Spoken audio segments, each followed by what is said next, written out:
After a whole month, picked these boys up from camp, and they were filthy. First order of business was to throw them in the lake, so we went over to Rogers Rock on Lake George and swam out to a little island for an evening picnic. They just got back from survival camp, so, you know, show off their fire making skills.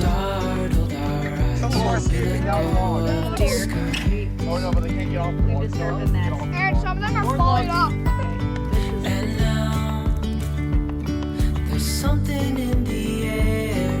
Thomas Jefferson wrote in a letter to his daughter that Lake George was the most beautiful lake he had ever seen.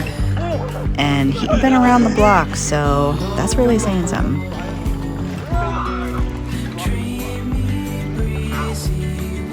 Beautiful sunset on Lake Champlain when we finally made it back for bed. Up bright and early to make an airport trip and stop at Saratoga, where the hero of the story was Benedict Arnold, which provoked a lot of discussion. Oh look, another sunset picture.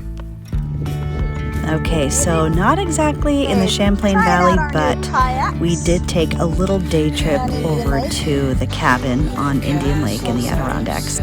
This place has so many great childhood memories, and I'm glad the boys could share in it.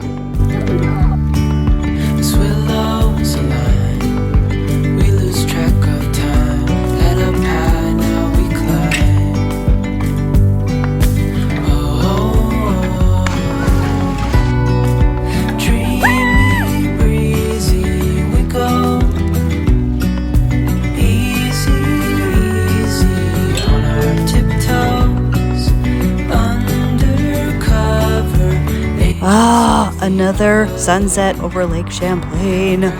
Sorry guys, humor me. Every night, I just couldn't resist. Our big day was at Fort Ticonderoga, which ended up taking the entire day. This is a living history fort, and oh my gosh, history feels certainly very alive here. Hey Nava, you ready to go walk? Let's go walk where George Washington walked. Go ahead. Easy, easy on our tiptoes, undercover agents of the other, beyond gravel, beyond road. There is demonstration after demonstration. The interpreters have spent months and months in the wintertime preparing for the next season and doing just loads of research, so it's such a cool experience.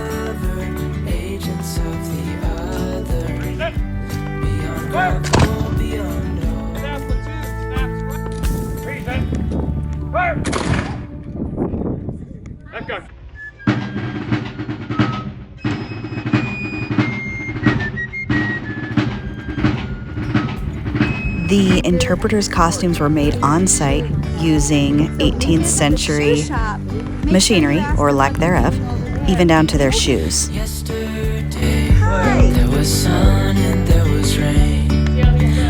We've been to lots of forts where the emphasis is very much on preservation, so there's a lot of don't touch and only walk in this line or whatever.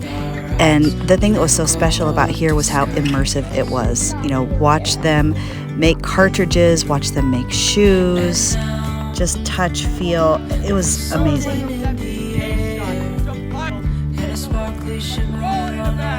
And we are ready to go in only a few seconds. He's aimed at the enemy. Hopefully he's ready to go. And he got the final command too.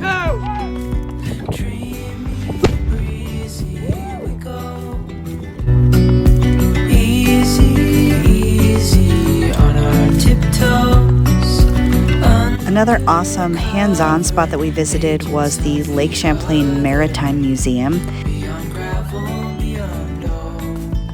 Yeah, you want to ask? There was plenty of interesting displays about just boat things and boat gear in general, which of course went over very big. Reaching for the ground.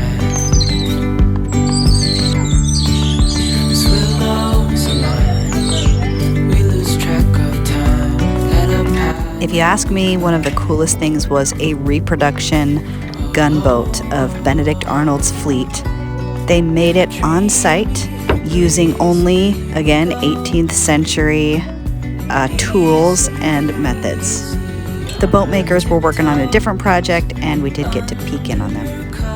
However, if you ask the boys what the coolest thing was, they would probably say the ice yacht. I think they're ready to come back and give this a whirl in the winter. Took a nice hike up a mountain outside of Port Henry and got a view of some of the tailings left from the mining era. And to get our questions answered, we went to the local Iron Center, where the very helpful docent answered all of our iron-related questions and terrified us with a story about Adirondacks serial killer. Lastly, we could not leave Ticonderoga without learning a little bit about the pencil and paper industry, which has been a huge part of this area's growth.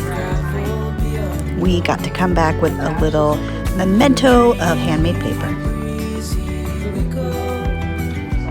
The Champlain Valley is such a special place with lots of great memories. It's a place where you can potentially spot a sea monster, where you can have luck getting treated for Lyme, and just chill out enjoying a lot of beauty. Okay, last sunset picture. I'm not sure what this was in the water. It was moving.